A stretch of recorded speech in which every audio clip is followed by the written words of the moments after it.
Hello students, आज के इस वीडियो लेक्चर में हम issue of shares at discount इसकी जर्नल एंट्रीज फ्रेम करना सीखेंगे। तो इससे रिलेटेड यहाँ पे जो इलस्ट्रेशन दिया हुआ है, इलस्ट्रेशन नंबर 4, इसको भी हम सॉल्व करने वाले हैं। तो इसका एक्सप्लेनेशन स्टार्ट करने से पहले मैं आपसे रिक्वेस्ट करूंगी कि अगर अभी तक आपने मेरे चैनल को सब्सक्राइब नहीं किया तो चैनल को सब्सक्राइब कीजिए एंड चैनल लिंक अपने फ्रेंड्स के साथ शेयर करना मत भूलिएगा। वीडियो को जरूर से लाइक कीजिएगा। तो सबसे पहले ये जो शॉर्ट इंट्रोडक्शन है, ये issue of shares at discount का मतलब क्या है, ये कब करते हैं, तो इसको हम समझ लेते हैं और उसी के साथ फिर हम इलस्ट्रेशन प्रॉब्लम नंबर 4 को सॉल्व करेंगे। तो ना यहाँ पे दिया कि when a company issue shares, जब कंपनी है ना शेयर्स इश्यू करती है at a price less than the face value, face value से कम में जब इश्यू करते हैं तो उसको डिस्काउंट बोलते हैं। डिस्काउंट पे इश्यू किया कंपनी ने, हम बोलेंगे। तो ये जो कॉन्सेप्ट है ये हमने 10th स्टैंडर्ड में भी स्टडी किया फाइनेंशियल प्लानिंग के अंडर में। तो यहाँ पे it is known as issue of shares at discount, कि ना शेयर्स है ना डिस्काउंट पे इशू है। नॉर्मली है ना shares are not issued at discount, discount पे इशू नहीं करती है company, because the discount allowed is a loss, क्योंकि जो डिस्काउंट अलाउ किया जाता है वो लॉस होता है कंपनी के लिए, and which no company would like to incur. इसलिए कोई भी कंपनी ना अपना लॉस इनकर करना पसंद नहीं करेगी, लॉस बेयर करना पसंद नहीं करेगी, इसलिए जनरली लॉस पे मतलब इस डिस्काउंट में इशू नहीं करती है कंपनी। Now the loss on issue of shares is debited to discount on issue of shares account. ये discount on issue of shares account में डेबिट किया जाएगा, ये जो लॉस होगा वो। And the amount of discount, जो अमाउंट है डिस्काउंट का, will be shown on the asset side, इसे ना asset side of balance sheet दिखाया जाता है till it is completely written of. जब तक इसको कम्प्लीटली रिटर्न ऑफ नहीं करते तब तक इसको है ना एसेट साइड में दिखाया जाता है बैलेंस शीट के अंडर में। Now the entry for the discount should be passed at the time of allotment. ये जो डिस्काउंट की एंट्री है वो अलॉटमेंट के टाइम पे पास की जाती है along with the transfer entry of allotment, जब हमें ना ट्रांसफर एंट्री पास करते हैं अलॉटमेंट की। क्योंकि because the loss on account of discount is incurred as soon as the shares have been allotted, जैसे ही शेयर अलॉट किए जाते हैं तो वो है ना लॉस भी इनकर हो जाता है, उसे भी रिकॉर्ड करना पड़ता है, इसीलिए इसको अलॉटमेंट की एंट्री के साथ में दिखाया जाता है। तो एक बात ये आपको ध्यान में रखनी है। तो इसकी जो जर्नल एंट्री फ्रेम होती है वो होती है share allotment account debit, discount on issue of shares account debit to share capital account. Now यहाँ पे एक बात आपको ध्यान में रखना है कि as per the provisions of issued by government act, जो प्रोविजन है गवर्नमेंट एक्ट लॉ है 2013, public issue of shares can not be at discount. जो पब्लिक को जो पब्लिक इश्यूज होते हैं उन पे डिस्काउंट नहीं देती है गवर्नमेंट, उस पर कोई डिस्काउंट नहीं रिकॉर्ड होता है। नाउ क्वेश्चन नंबर 4 जो है, इलस्ट्रेशन नंबर 4, अश्विनी लिमिटेड, ये जो इलस्ट्रेशन है वो डिस्काउंट को लेकर है। तो Ashwini limited invited applications for the public को इनविटेशन दिया, एप्लीकेशंस के लिए इनवाइट किया for subscribing 10,000 equity shares, 10,000 equity shares of ₹15 each, 15 वाले है ना, at discount of ₹1 share payable, उस पर ₹1 का डिस्काउंट कैलकुलेट करने बोला गया है।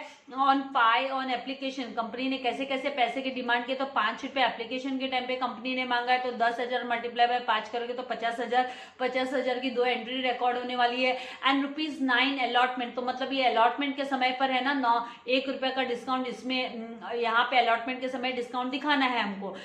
तो यहाँ पर जो अलॉटमेंट के समय पे जो ये जो ट्रांसफर की ड्यू की एंट्री जो आएगी ट्रांसफर वाली, शेयर कैपिटल वाली, तो उसमें हमको equity share allotment and discount on issue of shares and to equity share capital की एंट्री हमको दिखानी होगी। All the shares were applied, सारे के सारे शेयर्स अप्लाई भी हो गए एंड अलॉट भी हो गए, and money due on allotment was received, तो मनी जो ड्यू था बाकी था वो है ना अलॉटमेंट के टाइम पे रिसीव हो गया। तो यहाँ पे मतलब यहाँ पे फर्स्ट एंड फाइनल कॉल की जरूरत ही नहीं है, क्योंकि अलॉटमेंट के टाइम पे सारा का सारा पैसा है ना कंपनी ने मांगा और वो कंपनी को रिसीव हो गया, और वो भी डिस्काउंट कंपनी ने दिया है, डिस्काउंट अलाउड किया है कंपनी ने। तो हमें ना जर्नल एंट्रीज पास करने बोला है अश्विनी की बुक में, एंड हमें इसी के साथ है ना बैलेंस शीट भी प्रिपेयर करने बोला है, ताकि आप कॉन्सेप्ट को समझ सको कि बैलेंस शीट की एसेट्स के अंडर में है ना यहाँ पे discount on issue of shares आने वाला है, discount on issue of shares asset side में आने वाला है। तो इसी की कॉन्सेप्ट को समझाने के लिए हमें बैलेंस शीट भी है ना प्रिपेयर करने बोला गया है। तो मैंने इसका फॉर्मेट रेडी रखा है, तो चलिए हम सम को सॉल्व कर लेते हैं एंड जर्नल एंट्रीज को कैसे फ्रेम करना है वो सब हम देख लेते हैं। सबसे पहले जो एंट्री है वो आ जाएगी बैंक अकाउंट डेबिट, क्योंकि एप्लीकेशन का पैसा रिसीव हो रहा है तो हमें बैंक अकाउंट डेबिट वाली एंट्री बैंक अकाउंट, बैंक में पैसा आ जाएगा। 2 इक्विटी शेयर एप्लीकेशन अकाउंट लिख लेंगे हम, equity share application account. Amount कितना आएगा, तो अमाउंट 10,000 वाले शेयर से 10,000 शेयर और एप्लीकेशन के टाइम पे 5 रुपया मांगा गया है, इसीलिए यहाँ पर हम लिखेंगे 50,000। नरेशन में being application money received on 10,000 equity shares at the rate of ₹5 per share. Now second जो एंट्री आएगी वो आएगी कैपिटल अकाउंट में ट्रांसफर करना है, इसलिए इक्विटी शेयर एप्लीकेशन को डेबिट कर देंगे। Equity share application account debit to equity share capital account, और यहाँ पे जो अमाउंट आएगा वो कितना आएगा, 50,000 लिख देंगे। 50,000 नरेशन में being application money transferred to capital equity share capital account, और यहाँ पे equity share capital account.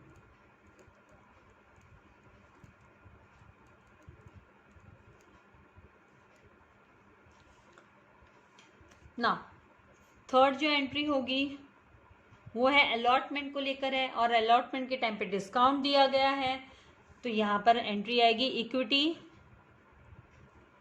Share allotment account debit. यहाँ पे ड्यू की एंट्री है, इसलिए पहले अलॉटमेंट को डेबिट करते हैं, फिर discount on issue of shares account debit to equity share capital. तो यहाँ पे ना 10 रुपया बच गया था, सारा का सारा अलॉटमेंट के टाइम पे ही मांगा है। इक्विटी शेयर कैपिटल अकाउंट, तो उसमें से 1 रुपया का जो डिस्काउंट दिया है, इसीलिए 10,000 मल्टीप्लाई बाय 1 करेंगे तो कितना, 10,000 आ जाएगा डिस्काउंट में, एंड 90,000 आ जाएगा अलॉटमेंट का, एंड 1 लाख है वो इक्विटी शेयर कैपिटल में रिकॉर्ड होगा। यहाँ पे लिखा जाएगा being allotment money on 10,000 equity shares at the rate of ₹9। 9 रुपया ही मिलने वाला है पर शेयर, मतलब 1 रुपया डिस्काउंट दिया है। After allowing discount at the rate of ₹1 पर शेयर, हर एक शेयर के पीछे 1 रुपया। नाउ लास्ट जो फोर्थ एंट्री होगी वो किसको लेकर होगी, तो पैसा रिसीव हो गया अलॉटमेंट का, उसको लेकर है एंट्री, तो उसके लिए लिखा जाएगा यहाँ पे बैंक अकाउंट डेबिट, पूरा का पूरा रिसीव हो गया है बोले, बैंक अकाउंट डेबिट कितना, तो 90,000 आएगा यहाँ पे, to equity share allotment account, equity share allotment account 90,000। Narration में हम लिखेंगे being allotment money on 10,000 equity shares at the rate of ₹9 per share received, per share receive. तो इस तरीके से आपको लिखना है। अब आपको है ना इसकी बैलेंस शीट भी बनाने बोली है। तो बैलेंस शीट में क्या क्या आएगा, तो बैलेंस शीट में एक तो पूरा का पूरा है ना इक्विटी शेयर कैपिटल का अमाउंट आ जाएगा। तो टोटल अमाउंट कितना है, शेयर कैपिटल का अमाउंट कितना है, तो टोटल 15 रुपये का, एक शेयर 15 रुपये का। तो शेयर कैपिटल करके हेडिंग देंगे हम, शेयर कैपिटल हेडिंग आएगी बैलेंस शीट में। एंड उसके बाद में हमको 10,000 equity shares, 10,000 equity shares of ₹15 each, 15 रुपये का ईच, क्योंकि डिस्काउंट को यहाँ पे नहीं, डिस्काउंट को हमको एसेट साइड में दिखाना है। तो 15 रुपये वाला शेयर्स है ना, फेस वैल्यू हमको लिखनी है। तो यहाँ पे जो फेस वैल्यू आएगी वो 1,50,000 यहाँ पर फेस वैल्यू आएगी। तो उसके बाद में यहाँ पर एसेट साइड में हम जब लिखेंगे तो बैंक में कितना कितना बैलेंस आया। तो देखो ना, बैंक में ना 50,000 रुपया एप्लीकेशन का, एंड अलॉटमेंट के टाइम पे कितना रिसीव हुआ, 90,000 रिसीव हुआ अलॉटमेंट के टाइम पे। तो है ना टोटल है ना 1,40,000 आ गया बैंक में। तो यहाँ पर बैंक में हमको लिखना है 1,40,000 बैंक में आया। And discount on issue of shares, ये है ना एसेट्स के अंडर में आता है। डिस्काउंट ऑन, जब तक इसको रिटर्न ऑफ नहीं करते, discount on issue of shares 10,000। तो ये आपकी है ना इनकम्प्लीट बैलेंस शीट है, खाली जस्ट ये अमाउंट आपको कैसे प्रेजेंट करना है। तो इस अमाउंट की भी तो करस्पॉन्डिंग एंट्रीज होती है, तो वो सेम अमाउंट के साथ होती है, राइट। तो यहाँ पे ना लायबिलिटी साइड में 1,50,000 हो गया, एंड आपका एसेट्स के साइड में भी कितना हो गया, 1,50,000 हो गया। तो इस तरीके से ये जो है ना एंट्री आपकी 1,50,000 की आती है। इस तरीके से आपको सम को सॉल्व करना है जब भी पूछा जाएगा। तो आई होप आपको इसका कॉन्सेप्ट समझ में आ गया। और ये तो आपके है ना टेक्स्ट बुक में इलस्ट्रेशन सॉल्व किया हुआ भी दिया हुआ है। फिर भी आप लोगों की डिमांड थी कि नहीं टीचर आप है ना इलस्ट्रेशन सम्स भी सॉल्व करो। जब मैं इलस्ट्रेशन सॉल्व कर रही थी तो प्रैक्टिकल सम्स की डिमांड आ रही थी। अब मैंने प्रैक्टिकल सम्स पहले सॉल्व किए तो इलस्ट्रेशन सम्स की डिमांड आने लगी। तो मैंने अभी ये है ना प्रैक्टिकल सम्स तो इसके सारे है ना सॉल्व कर दिए हैं। ये इलस्ट्रेशन भी आप लोगों के लिए अभी जितने भी हैं वो धीरे धीरे वो पूरे कंप्लीट कर देने वाली हूँ। तो वीडियो को लाइक करना एंड शेयर करना मत भूलिएगा। Thank you very much. और चैनल को सब्सक्राइब कीजिए ताकि आपको मेरे लेटेस्ट वीडियो के नोटिफिकेशन मिलते रहे। जैसे ही पोर्शन कंप्लीट होगा जल्दी हम रिविजन स्टार्ट करेंगे। So God bless you all. Thank you dear children.